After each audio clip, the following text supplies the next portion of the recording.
Welcome back to Good Morning Colorado. We're taking a look at Kim, Colorado, right now in southeastern Colorado. This is all by our VR Wireless Weather Network camera.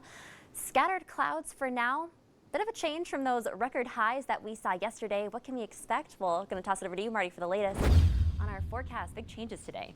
Yeah, and it depends on where you're at. How about the view from Mortgage Solutions Financial right now? There you go. The cameras are trying to prove what I've been saying all morning. The wind's going to get ridiculous at times today. We're starting to see a little bit of that. Obviously, we're seeing a little bit of rain here on the west side of Colorado Springs, now starting to move into town as well. And radar shows that these are generally light showers. There's not even much lightning or thunder with them yet. So this is just a wave of what will be several waves of generally spotty showers through the morning hours here along the Front Range. Radar is also showing rain that's pretty widespread actually out here across the Continental Divide for the big mountain valleys. It's all part of a pretty potent upper level system that's going to affect the area in various ways today.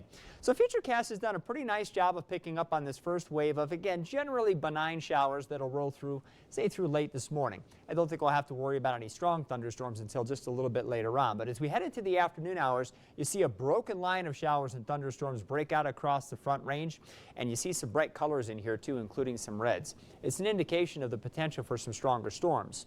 Now, we'll keep things real windy and dry out here across much of eastern Colorado until very late this afternoon, or more likely this evening, as the storms come east. And as they do, they're going to hit some real dry air out here in weekend. And so what looks to be the case today is that where we do pick up some decent rainfall, it's most likely to occur along and west of the interstate.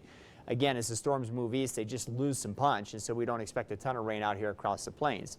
And then interestingly, the best chances for the severe weather today will be found over the higher terrain too. That's a little bit unusual, but it's an indication of what that wave is doing today. And we could have some large hail over an inch in diameter, as well as some wind gusts, at times over 60 miles an hour.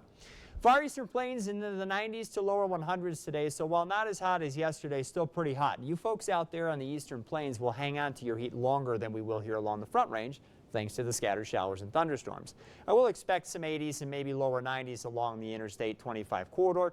Again, these temperatures are a little tricky. It depends on how much time you spend in between these showers as they're coming by, because of course the showers cool things off.